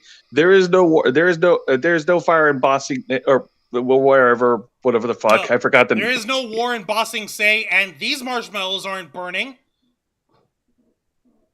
Because they're on fire. Fucking hell! I am here for it. Yeah. Oh. Fire. Mm-hmm. You me? Tastes like Schadenfreude. Yeah, I mean, let's be honest. Like let's be realistic. We've all been let down by the outcome of the 2024 election, but knowing this information right now, like we can watch this, and we'll have to circle back to the end of the year just to see how if things are truly kumbaya over in the White House. You mean it's not White House yet, Jose? He's not in office yet. I said we have to circle back to the end of the year, Juan. Listen. You mean yesterday? Circle back to the end of 2025, douchebag. Oh, okay. You're trying to say that we will have to check back in at the end of this year. That's what you meant. Okay. We'd either have to circle back to the end of 2025, or we'd have to circle back to the end of, I don't know, like how soon do we want to talk about this? Like at the end of the first quarter? Do we want soon it comes? Yeah, like I don't know, like I don't want to sound like a doubter, but like if this is like as bad as it is, like this work, like I think we're going to see the cracks a lot sooner than the end of 2025. I think we're going to see it like we won't even reach the halfway point. You really think so? At this rate, I mean, time will tell. We'll see if they can get their balls out of their purse and get their act together. Actually, no. I don't want them to get their act together. This is too much fun. I'm gonna make myself popcorn later. I'm gonna make sure we all have a nice big bowl of popcorn. You gotta sprinkle a little more salt on it. Mm-hmm. Or what? Yeah. Okay. Well, what do you think, Juan? Do you think that things will be all right? Do you think things will get chaotic before we even reach the end of the first quarter?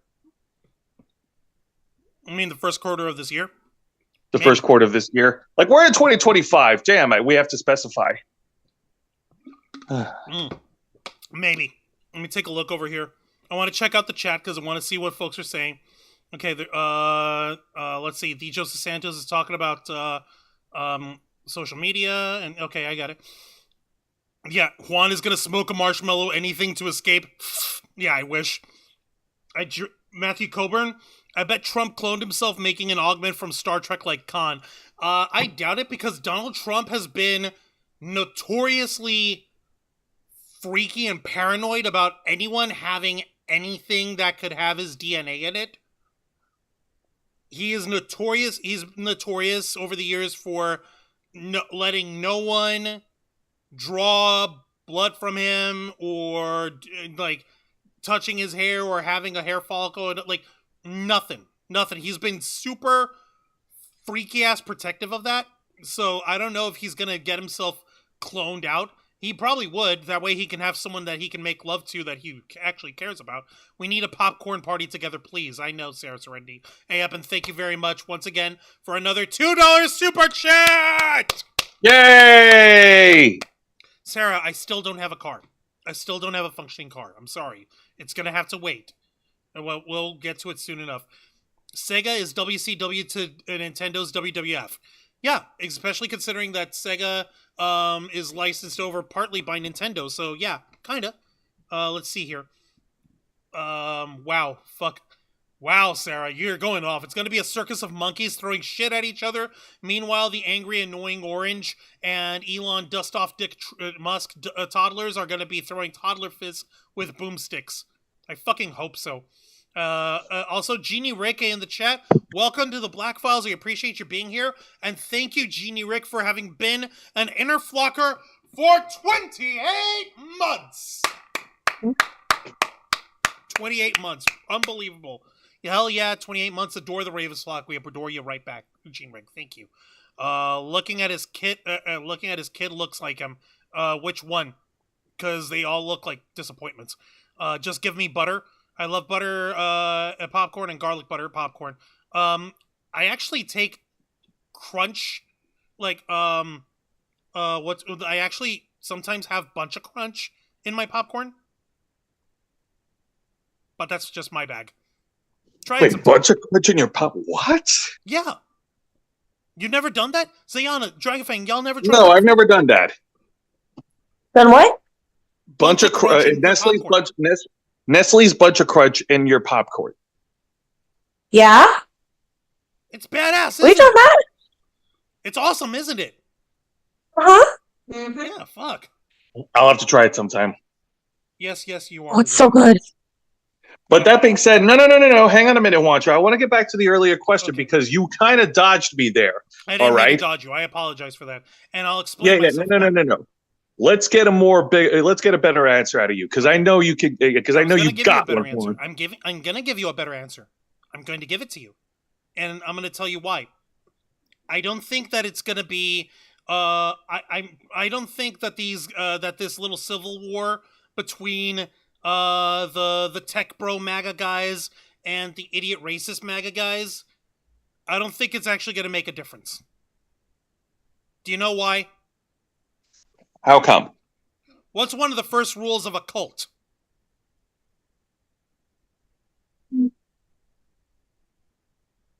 Especially if the cult is led by only one person. Always follow the leader. Never question them. Exactly. The leader. What the leader says goes. The leader is never wrong. These poor, sorry sacks of crap who have been howling like crazy that they want America for Americans only, and they want only the Americans to have all the jobs and shit. They will bend themselves over backwards to satisfy their leader's wishes. Dear leader, God Emperor, fucking Musk sucking Trump over here, Vice President Donald Trump, he's gone ahead and said he likes the H-1B visas. He wants immigrant workers.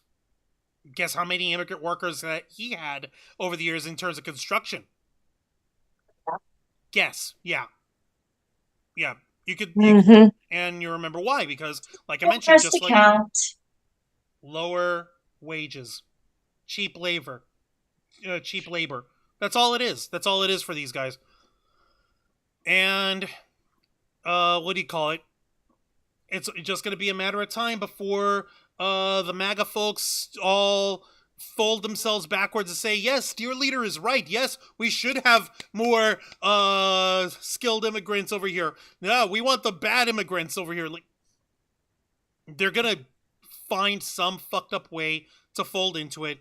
I doubt that Laura Loomer and even Steve Bannon, which, by the way, folks may not remember, Steve Bannon was the motherfucker who basically wrote out Donald Trump's strategy for him. He's the guy who ran Breitbart, which was a extreme right-wing conspiracy theory style fucking website. He's the guy who looks like every dumbass like foreign villain in a spy movie. Fucking fat old motherfucker. This guy, him, Steve Bannon. He's the motherfucker who by the way, he begged Trump for a pardon after he was caught scamming people for trying to do a crowdfunding for the border wall that he was all over the place trying to promise people. Yeah, he got pardoned for that, even though he really didn't deserve it. This fucking clown. Not even this fucking clown is safe from being cut off by the cult of Trump. Neither is Laura Loomer. She's certainly not safe, especially when you consider that folks were trying to throw out like a rumor and innuendo because Laura Loomer was, for a very short amount of time, very close to Donald Trump's ears during the campaign, during the election. And folks were immediately like, Mr. President, you want to get rid of her.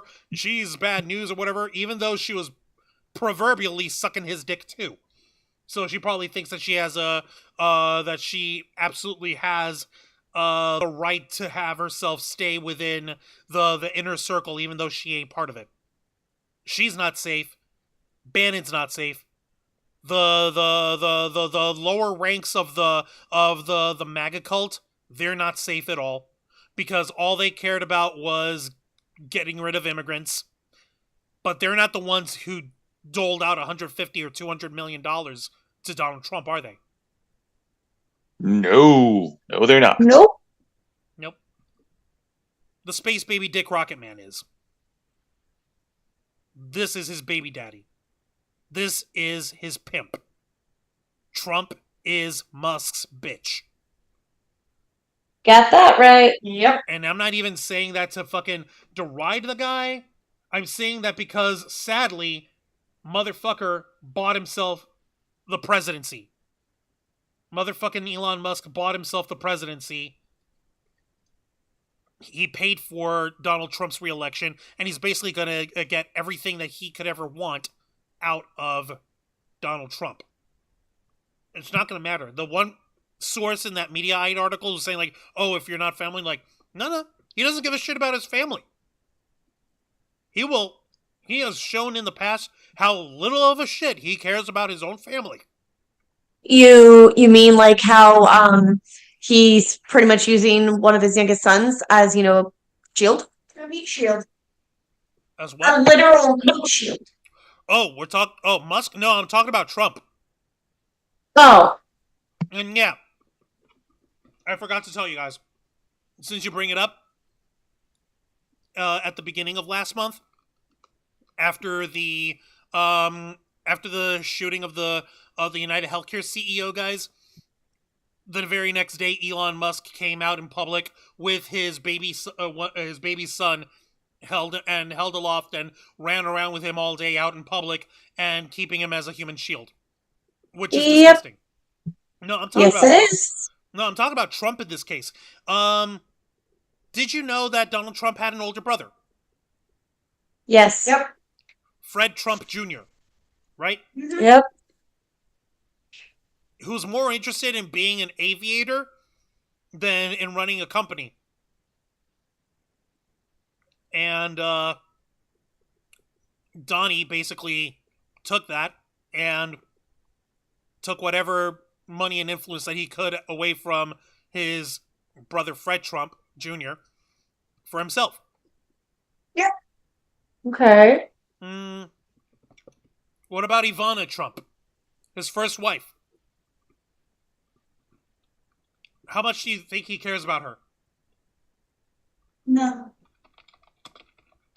Considering how many times he's cheated on his other wives, I mean, Yeah. nah, it's just trophy wife. That's it. Yeah.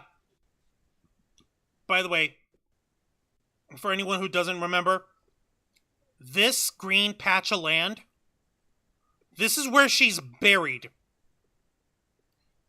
Yes, and this was checked out by Snopes back in August 2023. Are these real 2023 photos of Ivana Trump's burial site at Trump Golf Course? True. That is literally where she's buried. He buried her in his golf course in order to claim that the golf in Bedminster, New Jersey, in order to be able to claim that his golf course can't be fucking like sold or fucking diminished by the authorities in any way, because it counts as a grave site. Yep. Yeah. I think he cares about his family? Donald Trump doesn't care about his fucking family. Yeah, I'm surprised that they even allowed that to happen. Well, it's her body, his choice. Still, He bought it. Like a piece of shit that he is. I know you're right. Or I know still, it's a shame. It's disgusting how he's allowed to do that. But then again, fucking, what do we expect from these people who don't care about basic human decency? Literally, like I said, this is how he treats his first wife. When she had allegations on him that he sexually abused her during their time together and stuff, which was part of one of the reasons why she left him. Yeah, of course he's gonna treat her like crap even after death. And just use her for a cheap tax write-off or whatever. He doesn't care. What was that? no, I was agreeing. I said, yep. Oh, you were saying yep. Okay, sorry, because it just went, yeah! I'm like, yeah. One of Trump's exes was Stephen King's Maximum Overdrive's Marla Maples. She was in a car that watermelons hit. Yeah, she was. And with Marla Maples, he had his second daughter, Tiffany Trump. Where do we see her? Where's Tiffany? Wait, Tiffany who? Exactly. Is only his three oldest kids that he had with Ivana, who are only basically brought up to be extensions of his will, and little Baron that he's got with Melania, that he's got himself tied up with now. Those are the only ones he cares about. He doesn't even really care about even in that front. He only cares about them in order to exact them as means to an end. It's like Trump does not care about anyone. Not any one person. Not for themselves. Not even the space baby dick rocket man. He's the guy's bitch. Trump is Musk's bitch, to be sure. But he doesn't care about Musk. He's annoyed by him. He wants the attention back on himself, but at the end of the day, he sees Musk the same way that he sees Don Jr., the same way that he sees Ivanka Trump, the same way he sees Eric Trump, and the same way he's looking at Barron, his youngest kid, the boy. Now, because that kid, he fucking was helping Donald with fucking social media shit. He only sees these people as a means to his own end. What he doesn't fucking realize is that he's being used by the space baby dick rocket man, who also, like we mentioned, doesn't actually care about people other than himself. Fucking using his kid as a human shield. Yeah.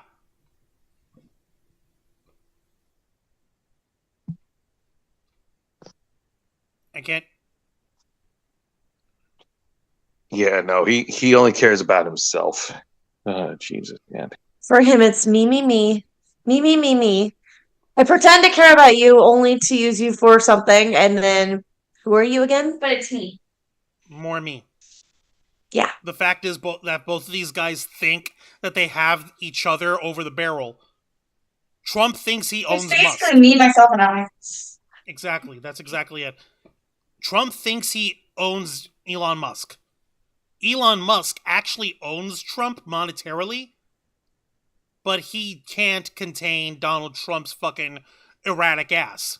He'll never be able to, because the guy's fucking crazy. So yeah, it's going to be a matter of time. And for now, all the little lemmings are going to continue following this guy over the cliff. All the little lemmings that follow Donald Trump are going to continue to run off the cliff with him. Let me see here. Her parents are the Maples. Jesus, Trump's bronzer is turning that wall behind him brown. Yeah, no, I see that, Joseph Santos. Elon does soft dick Musk. Looks like the drugged out version of Dolph Lundgren. Ow, fuck. Let's never insult Dolph Lundgren like that. Dolph Lundgren has degrees, I believe, in biochemistry, right?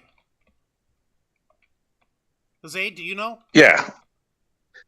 Dolph Lundgren? Yes. Has, I mean, he said it. Yeah, he's got 2 degrees in chemical engineering. Yeah. So yeah, no, I was over here looking it up because I remember that he had like what were those degrees? He has 2 degrees and they're both in chemical engineering. So yeah, go figure. We learned something new about him.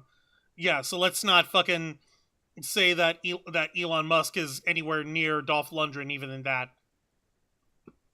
Not even in looks, not even in that, because, like, come on. The solution is a bigger cliff. Elon is so white, nothing will change that, ha ha ha. Yeah, no, you're right, D. Joseph Santos. Matthew Coburn, Elon is Justin Hammer. Crap missiles called the ex-wife. Considering that Elon Musk is the most divorced man ever, I don't blame you on that. Thank you for that. Elon thinks he owns Trump, thinks he owns Musk. We need a meme of them arguing and then making out. Oh, God. If anyone else wants to do it, because I do not have the stomach for using anything AI. But how many folks have already made AI art of Musk and Trump making out? Let's find out, shall we? A lot. Let's find out, shall we?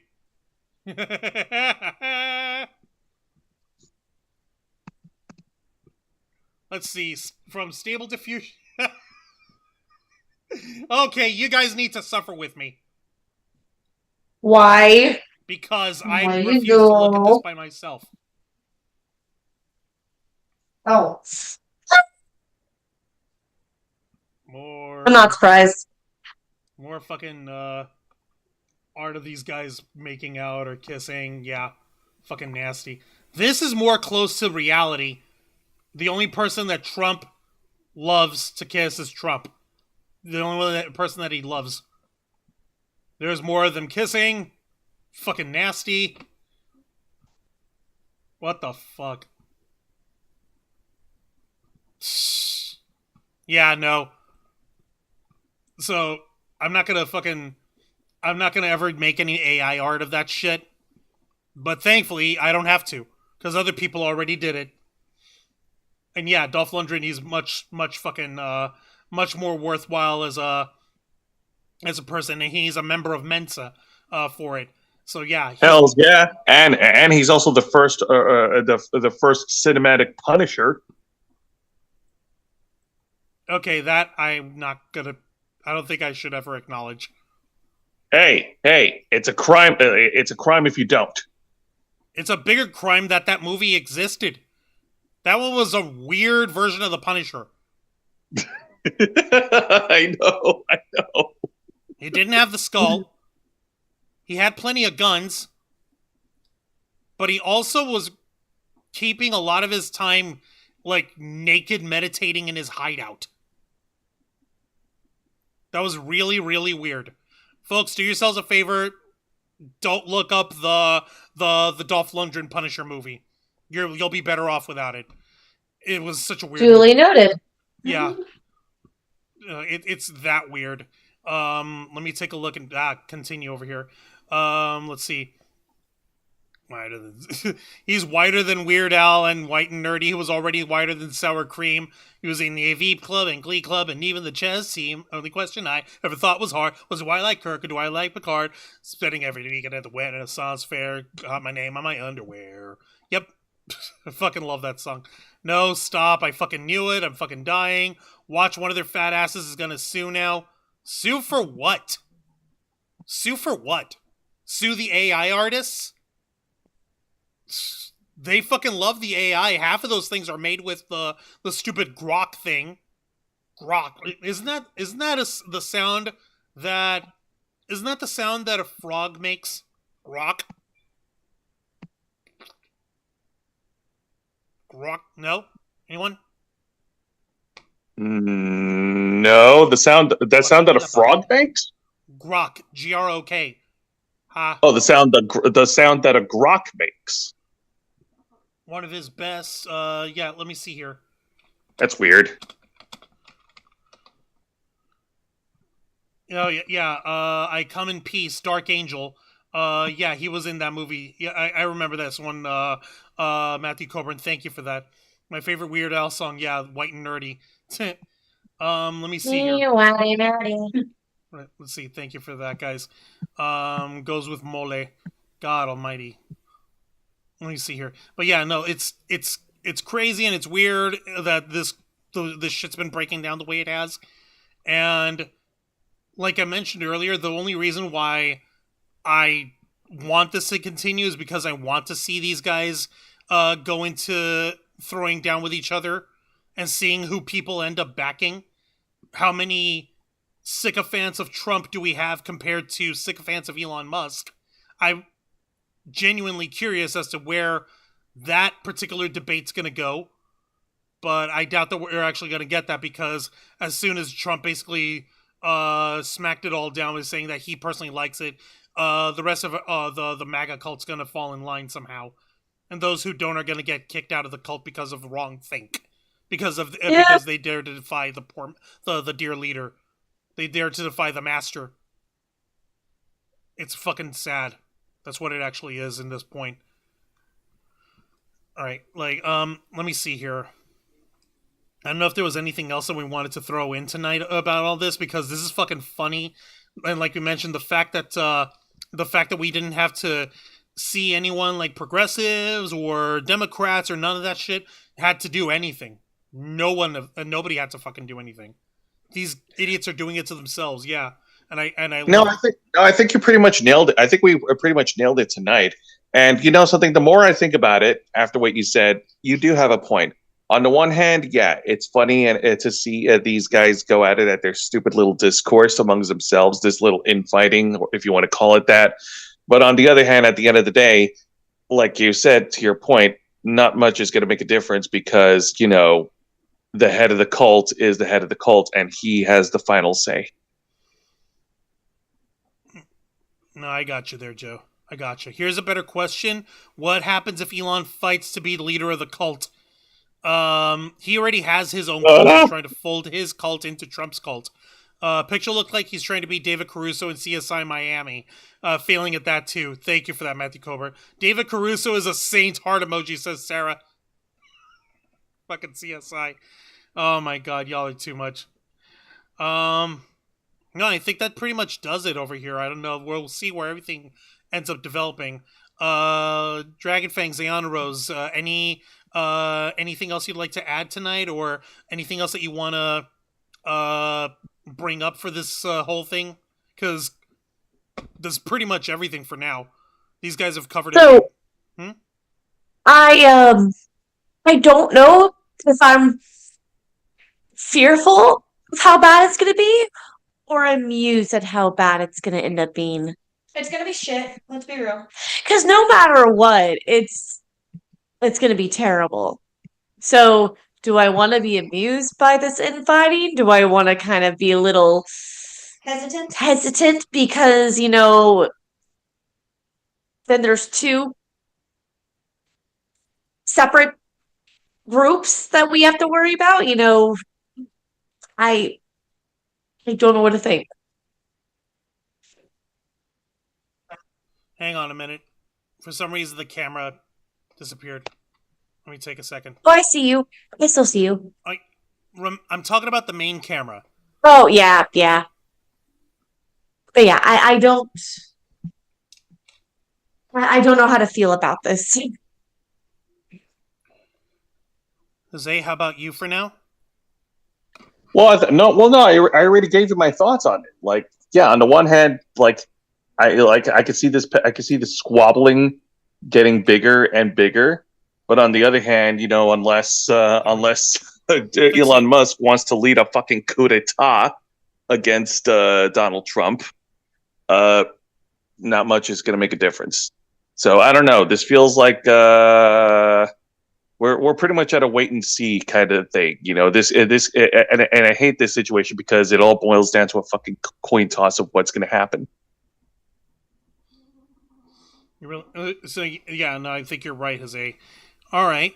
Well, like you said, here's hoping that we get something good out of it, guys. At least if nothing entertaining. And yeah, I saw what you were saying earlier, Sarah Serendi.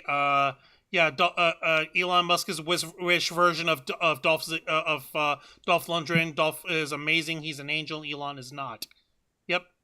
And I see Kyle Canada in the chat making his way here as we're going to start wrapping up. I appreciate you being here, Kyle. Thank you for joining us tonight. Jose, why don't you go ahead and let us know what we can look forward to on tomorrow night's edition of Wrestle Rewind? Well, now, hang on a minute, Juancho, because I also got to fill in for Angel since he's not here. What do you mean fill in for Angel? You don't know what Angel's thoughts are going to be? Well, no, not filling Angel's thoughts, but like his plugs for his show. Los Amigos Play. Plugging the show. Yeah, of course. No, folks, Los Amigos Play is every Saturday afternoon at 5 p.m. Eastern right here on YouTube and Kick. Join Angel Mendez, the main the host, the man behind the controller, along with his favorite.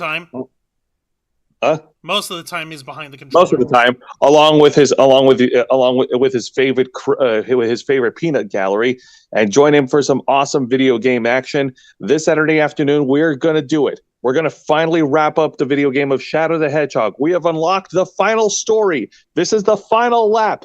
This is it, the magnum opus of this awesome video game that came out 20 years ago. Can you see all of me? My history. Nope. All right. So we're finally going to reach a conclusion to that. Oh my God. We're finally going to reach its conclusion, and we hope you to. All right. I'm sorry. He loves it. Sorry. Speaking of the peanut gallery. Jeez, Jose, so harsh. Yeah, well, I gotta be. I have to be. Angel's not here. No, and Angel isn't harsh. He's just abrasive. There's a difference. Yeah. Whatever. He's blunt. There you go, blunt. Yeah. And for tomorrow night's edition of Wrestle Rewind, which is every Thursday night at 10 p.m. Eastern, right here on YouTube and Kick, join me and my tag partner, Mr. Juan Arouse, as we review 3 of the most exciting pro wrestling programs in North America today: WWE's NXT, AEW Dynamite, and TNA Impact. For tomorrow night's edition, we kick off the new year by doing our weekly reviews, which includes reviewing the winners of the NXT End of the Year Awards, and we're also going to be reviewing this year's AEW Dynamite TV special, Fight for the Fallen. which took place over in Asheville, North Carolina. And we're also going to be reviewing the main event of AEW World's End pay-per-view, which happened on Saturday, December 28th, 2024 in Orlando, Florida. Right, it was happening while we were live. And that's where Jon Moxley had that fatal four-way, where he was defending the AEW World title. And Fight for the Fallen is one of the few things that works out well as far as I'm concerned when it comes to the way AEW works, is that they take the ticket revenue and make it part of a donation to different charities and stuff. In this case, they're doing it for the folks who are affected by Hurricane. Was it Milton that went all the way up, or It was Milton. Yeah, fuck Milton. Fucking Hurricane Milton, which also, like we said, affected Asheville, North Carolina, and since that's where they're hosting right now for this week's edition of AEW, then that's where they're going to be putting the donation money to. So that's one of the few things that they get right, as far as I'm concerned. Yeah, no, of course. So we hope to see you guys tomorrow night. I appreciate it here. Let's see here. All right, yeah, David Caruso is saying, yep. Okay, I got all that. And as far as I'm concerned, yeah, we're definitely going to have to wait and see for this shit, because either I'm right and all the little lemmings are going to fall back in line, or I'm wrong and they're going to keep butting heads until one of the two factions starts coming up with some kind of advantage. Either the Musk writers, the folks who sniff on the billionaires' nuts, or the MAGA idiots who sniff on Donald Trump's nuts. So I obviously have no love for people who idolize fucking these kind of morally bankrupt idiots just because they were on TV or that they're rich. Like, nuh-uh. Like, I'm sorry. If that's the only thing that you make as your personality is how much you love this one specific person or this one specific celebrity and have no other interest in your life outside of that, you got a fucking problem. You're in a cult. You need help. I'm sorry, I'm not equipped to be able to provide that help. The only thing I can do is wait and see which folks break out of the programming, which folks realize that they've been conned, and which ones are going to go through it to the bitter end. Because trust me when I say this shit is not going to end well either way. So yeah, we're just going to have to fucking wait and see.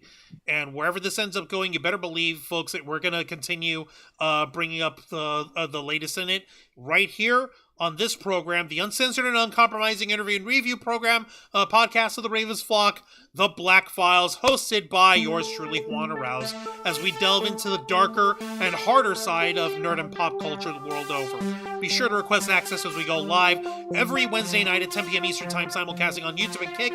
Hit the subscribe and the follow button, ring the notification bell to stay up to date on all of our posts and programming.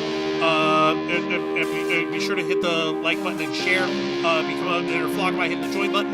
And follow us on Facebook.com/RavensFlock, Twitter.com/RavensFlock13, Instagram.com/RavensFlockOnline, Kick.com/RavensFlock, and of course, remember to hit the subscribe button and ring the tiny little notification bell right here on our flagship platform. I'm going way faster than the graphic is. YouTube.com/RavensFlock, humble home of the Theblackfiles, Los Amigos Play, Wrestle Rewind, and the Ravens Flock. For Jose Casabona, Anna Rose Cosplay, and Dragonfang Cosplay, I'm Juan Arouse. This has been the Theblackfiles. I went way over because I lost my place, and I'm out. We are all out.